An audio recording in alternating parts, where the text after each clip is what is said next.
हाँ जी, क्या हाल चाल। सब राज्य खुशी। बढ़िया। सब राज्य खुशी है नहीं। चलो जी, अच्छी बात है। आ जाओ भाई, शुरू करना अपना 12.2 या फिर नए मैथ के अकॉर्डिंग 12.1 का क्वेश्चन नंबर 7। चलिए जनाब, शुरू करते हैं। लेके प्रभु का नाम बोलो, राम राम। अच्छा क्वेश्चन अभी ध्यान से देखियो, वीडियो लंबी होगी क्योंकि मैंने जो मैथ के अकॉर्डिंग जो अपनी चीजें हैं 10th लेवल तक की, सिर्फ उसके अकॉर्डिंग ही ये क्वेश्चन करवा रहा हूं। ठीक है, कोई अलग से 11th 12th का जो फॉर्मूला अदर यूज कर रहे हैं वो यूज नहीं करने वाला। तो 10th क्लास के अंदर है सिर्फ वही ही यूज करेंगे अपन, अलग कोई चीज यूज नहीं करने वाला मैं। जो आपने अब तक किया ना, सिर्फ वही चीज यूज होगी, अलग से यूज नहीं होगा। शॉर्ट देखना भाई अलग है, अपना लंबा होगा, लेकिन जो लेवल क्या है हमारा 10th का सिर्फ वही होगा। ठीक है, शुरू करते हैं जनाब। देखिए गिवन क्या है कि code of a circle of radius 12 centimetre subtends an angle of 120 degree at the centre. कि वो कोड है सर्कल की, कोड ये रही ए बी, जो क्या करती है, एक सर्कल है 12 सेंटीमीटर रेडियस का, रेडियस 12 सेंटीमीटर दे रखी है, और वो सबटेंड करती एंगल बनाती कितने डिग्री का, 120 डिग्री का एंगल बनाती है सेंटर के ऊपर। Find the area of the corresponding segment of the circle. और जो सेगमेंट दिख रहा है हमें ए सी बी, इसका हमें एरिया निकालना है। ठीक है, बात है जी जी।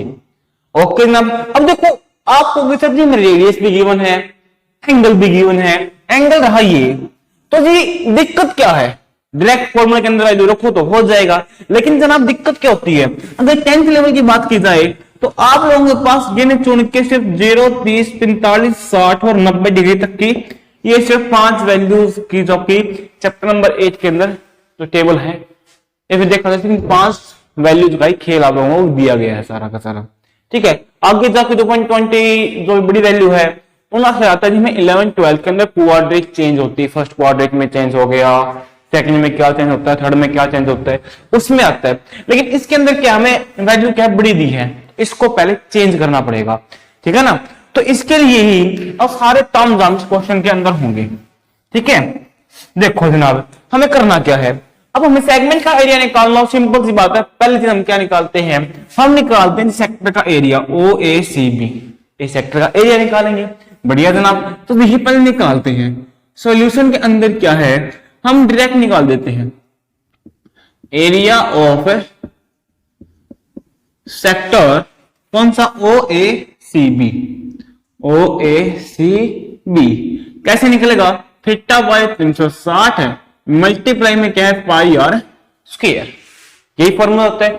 थीटा की बात की जाए तो थीटा की वैल्यू कितनी दे रखी है, हमें दे रखी थी 120 डिग्री, नीचे कितना 360 है, पाई की वैल्यू 3.14 हमें गिवन है, ये रही जी। रेडियस की वैल्यू 12, मल्टीप्लाई में कितना है जी 12, तो 0 से 0, 12 3 जा 36, 3 से कट हुआ कितने पर 4 पे। ठीक है ना, अब करते हैं जनाब इनकी मल्टीप्लाई, और लिखता हूं यहाँ पे इसका आंसर की मल्टीप्लाई हमारी कितनी आई है। आ गई इन सबकी मल्टीप्लाई आ गई जनाब। ठीक है, ये तो आ गया जी हमारा इसका एरिया, यहां तक तो कोई दिक्कत वाली बात थी नहीं। अब बात क्या होती है जी, बात होती है जी अगर हमें सेगमेंट का एरिया निकालना है ना, तो हम क्या करते हैं, इस सेक्टर के अंदर से जो ऊपर जो ट्रायंगल बन रही है ना, इसका एरिया माइनस कर देते हैं, ये करते हैं। अब एरिया ट्रायंगल निकालने के मैंने 2 फॉर्मूले बताए थे, एक तो जब 90 डिग्री एंगल बन रहा हो तो 1/2 बेस मल्टीप्लाई हाइट, एक 60 डिग्री का बन रहा हो तो √3/4 ए का स्क्वायर। अब यहाँ पे ना तो एंगल 90 का ना ही 60 का, एंगल कितने का है जी 120 डिग्री का है। यहाँ पे तो लोचा हो गया जनाब, तो कुछ ना कुछ तो पंगा अपने करना पड़ेगा। तो उसके लिए हम क्या करेंगे, हमने एक परपेंडिकुलर ड्रॉ कर देंगे, यहाँ पे ओ नाम देना चाहो तो दे दिया मैं डी। ठीक है, एक परपेंडिकुलर ड्रॉ किया हमने।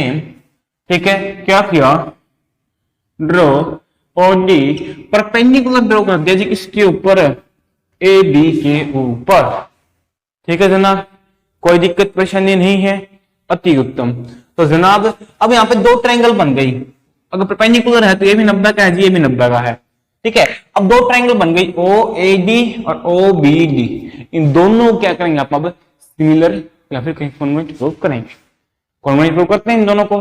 चलिए जनाब, तो देखिए अब क्या लेते हैं कि इन ट्रायंगल कौन कौन सी जी, O A D and O B D, इन दोनों करते हैं इक्वल। अब देखा जाए जो ओ ए है वो ओ बी के इक्वल है जी, क्यों है जी, रेडियस सर्कल के। तो जनिए जनाब सही बात है कि ओ ए है ना ओ बी के इक्वल है, क्यों है, क्यों है जी ये रेडियस ऑफ सेम सर्कल। बात तो सही है जी आपकी। और क्या है जी, अब क्या करें, अब साइड होगी एक ओडी जी, इस ट्रायंगल में भी आ रहा है इस ट्रायंगल में भी आ रहा है, दोनों के अंदर आ रहा है ना। देखो ओडी इस ट्रायंगल में भी, इधर वाली में भी, इधर वाली में भी, और ये इधर वाली में भी है, तो कॉमन हो गया, दोनों में सेम हो गया ना अपना ये, ठीक है। तो ओडी इक्वल टू किसके, ओडी के, ये क्या हो गया जनाब, तो कॉमन सी बात हो गई।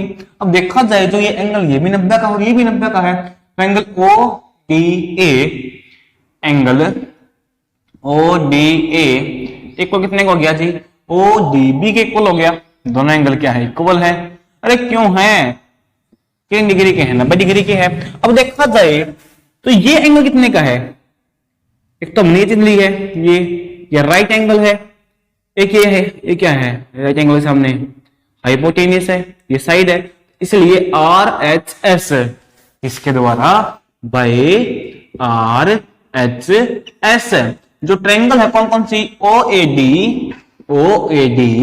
वो कॉन्ग्रुएंट हो गई किस ट्रायंगल के, ओ बी और। देखिए अगर दो ट्रायंगल कॉन्ग्रुएंट हो गई तो मैं एक चीज कह सकता हूं ना कि इनके द्वारा बनने वाला ये एंगल इसके बराबर हो जाएगा और ये साइड इसके बराबर हो जाएगी जनाब। बहुत बढ़िया जी। तो हेयर नहीं हेयर जो एंगल है, पहले एंगल नहीं साइड लिख देते हैं, आप बताऊंगा क्यों। हम एडी देखा जाए तो AD equal to B D हो जाएगा, बिल्कुल हो जाएगा जी, AD will be equal to B D हो गया। और क्या है जी, angle A O D equal हो जाएगा जी बी ओ डी के, बिल्कुल हो जाएगा जी। क्यों हो गया, ये हो गया जी by simplicity, corresponding part of a congruent triangle. बढ़िया जी। अगर ये दोनों ट्रायंगल इक्वल हो गए, अब देखो एंगल ए ओ बी, अगर एंगल ए ओ बी का हाफ कर दूं, अगर मैं इस पूरे एंगल का हाफ कर दूं तो मैं ए ओ डी कह सकता हूं ना कि ये ए ओ डी आ जाएगा, अरे क्योंकि देखिए ये वाला और ये वाला दोनों इक्वल है, ये वाला और ये वाला इक्वल है, तो इस पूरे एंगल का आधा तो ये कह दो भाई, कोई दिक्कत वाली बात तो है नहीं। तो मैंने ए ओ डी मान लिया, अब बी ओ डी मान दो, बी ओ डी कर लियो भाई, कोई दिक्कत वाली बात है नहीं। अब ए ओ बी कितने का आया है, ये आया जी 120 का दे रखा है, डिवाइड में 2, तो ए ओ डी ये कट हुआ कितने पर, 60 पे। तो यानी हमें जो चाहिए ए ओ डी कितने का आ गया, 60 डिग्री का आ गया जनाब। ठीक, अभी तक हमने सिर्फ ये चीज फाइंड आउट की है, ठीक है। और हमने क्या कर दिया है, हमने सिर्फ क्या किया है कि हमने ए ओ डी को इसके ऊपर कर दिया है, एंगल ए ओ डी कितने का आ गया, 60 डिग्री का आ गया है। इसके बाद हमें क्या करना है वो यहाँ पे देखिए, तो ट्रायंगल लेके चलते हैं, in triangle A O D, ये रहा जी ए ओ डी, ठीक है। हमें इसके अंदर क्या फाइंड करना है, हमें करना है तो ओ डी फाइंड करना है, और दे क्या रखा है, हमें दे रखा है ए ओ। जो ओडी है, ओडी क्या है जी, हमारा एंगल के नीचे क्या होता है, बेस है, सामने वाला परपेंडिकुलर और ये वाला हाइपोटेनियस। तो बेस बाय वैल्यू हमें किसी गिवन है हाइपोटेनियस की। ट्रिक हमारी ये रही, पंडित बद्री प्रसाद हर हर बोले। हमारे पास वहां पे क्या आया है, हमारे पास आया बी बाई एच, क्या आया है, बी बाई एच, जो कि क्या होता है, जो होता है जी हमारे पास कितना कोस है, एंगल कितने का है जनाब, एंगल देखा जाए तो कितना बन रहा है, 60 डिग्री का। बढ़िया जी। तो ओडी हमें निकालना है, इसकी वैल्यू 12 है, कोस 60 की वैल्यू कितनी होती है जी, 1/2। तो यहां से जो ओडी है 12 डिवाइड में है, उस साइड जाके मल्टीप्लाई में है, कितने नंबर कट हो गया, 6 सेंटीमीटर पे। ये वैल्यू किसकी आ गई, ओडी की मेरे पास वैल्यू आ चुकी है। बढ़िया जी। अब निकालते हैं जी एडी की, ठीक है, in triangle A O D. अब हमें निकालना क्या है, अब देखा जाए तो मेरे पास वैल्यू ये भी गिवन है जी, ये 6। अब निकालना है जी एडी, निकाल देते हैं जनाब इसी तरह से। तो एडी गिवन क्या है, ए ओ, ठीक है। तो क्या किया जाए जी, एडी निकालना है। एडी क्या है, एडी जी परपेंडिकुलर, ये है हाइपोटेनियस। तो देखा जाए ये रहा P by H, P by H हमारा क्या होता है जी, P बाई एच की वैल्यू क्या होती है, साइन एंगल कितने का है, 60 डिग्री का। अब साइन 60 की वैल्यू देखा जाए इसके अंदर है, तो साइन 60 की वैल्यू कितनी होती है जी, साइन 60 की वैल्यू AD बाई AO कितना है 12 √3 बाई 2, 12 डिवाइड में है जी, उत्तर क्या बन जाएगा, मल्टीप्लाई में √3/2 मल्टीप्लाई में 12, 2 से कट हो गया 6 पे, तो वैल्यू कितनी आ गई 6√3 सेंटीमीटर। ये तो वही जब इसकी वैल्यू हमें चाहिए पूरी की पूरी वैल्यू, यहाँ पे C है, जो पॉइंट B है, हमें चाहिए थी इसकी वैल्यू। तो यहाँ पे हम क्या करेंगे, जो हमें क्या चाहिए, हमें चाहिए जी AC, तो AC will be equal to 2 times of AD।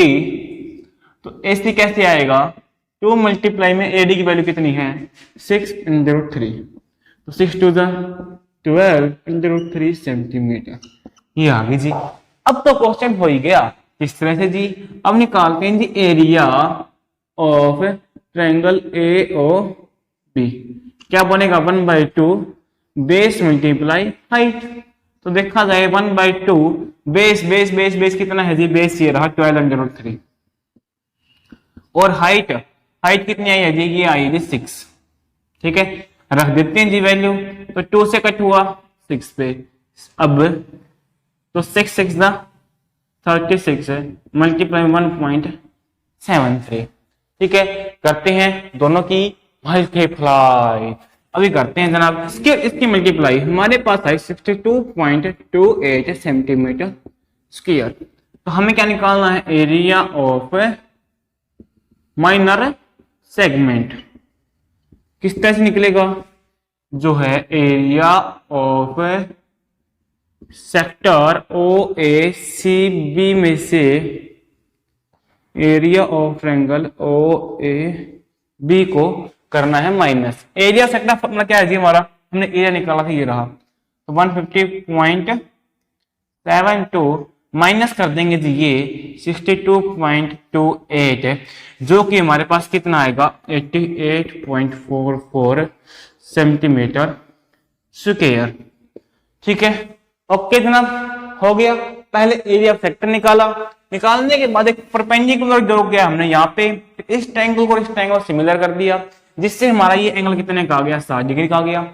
आते ही हमने यूज किया चैप्टर नंबर 9 की ट्रिक, उसके द्वारा हमने क्या किया, हाइट निकाल ली और बेस निकाल लिया, बाद में area of triangle base multiply height, ये आ गया, और उसका सेगमेंट में से माइनस कर दिया, ठीक है। ये था जी हमारा बहुत ही बड़ा क्वेश्चन हो गया, मुझे पता है, क्वेश्चन नंबर 7।